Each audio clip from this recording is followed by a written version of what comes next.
پاکستان کا شمار دنیا کے ان ترقی پذیر ممالک میں ہوتا ہے جہاں پر صحت کی صورتحال بہت حوصلہ افزا نہیں، خاص طور پر حاملہ خواتین اور نوزائیدہ بچوں کی صحت کی صورتحال انتہائی مخدوش ہے، اور بڑی تعداد میں خواتین ایام زچگی کے دوران اور بچے کی پیدائش کے دوران یا پیدائش کے فوراً بعد ہلاک ہو جاتی ہیں۔ موت کی وجوہات میں دیگر وجوہات کے ساتھ ایک اہم سبب سیکنڈ ہینڈ اسموکنگ بھی ہے، جس کے خطرے سے لوگ یکسر بے خبر ہیں۔ سیکنڈ ہینڈ اسموکنگ سے مراد تمباکو نوشی نہ کرنے والے افراد کے جسم میں جانے والا وہ دھواں اور نکوٹین ہے جو ان کے قریبی افراد کے تمباکو نوشی کرنے سے ان افراد کے جسم میں داخل ہوتا ہے۔ یہ دھواں حاملہ خواتین اور ان کی کوکھ میں پلنے والے بچوں کے لیے اس حد تک خطرناک ہوتا ہے کہ بچوں کے پھیپھڑے بننے کے عمل کے دوران ہی نکوٹین کے سبب سانس لینے کے قابل نہیں ہو سکتے اور ان کی موت دم گھٹنے کے سبب ہو جاتی ہے۔ پاکستان میں خواتین کی تمباکو نوشی کو بہت معیوب تصور کیا جاتا ہے، اس وجہ سے صرف 1% حاملہ خواتین ہی تمباکو نوشی کرتی ہیں اور 1% بچوں کی موت کا سبب بنتی ہیں، مگر 40% خواتین اپنے قریبی عزیزوں کی تمباکو نوشی کے دھوئیں سے متاثر ہوتی ہیں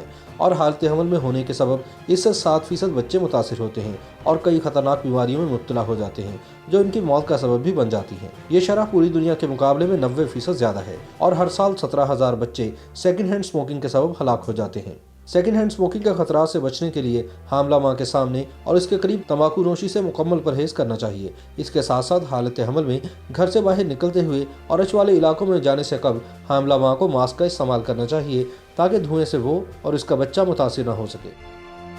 یوٹیوب پر گوگلی ٹی وی دیکھنے کے لیے youtube.com کی سرچ بار میں گوگلی ٹی وی ٹائپ کریں۔ گوگلی ٹی وی کے پیج پر سرخ رنگ کے سبسکرپشن والے بٹن پر کلک کرنا نہ بھولیے۔ یوٹیوب پر اپلوڈ ہونے والی ویڈیو سے باخبر رہنے کے لیے بیل آئیکن پر کلک کیجیے۔ آپ کو ہر نئی آنے والی ویڈیو کے بارے میں نوٹیفیکیشن موصول ہو جائے گا۔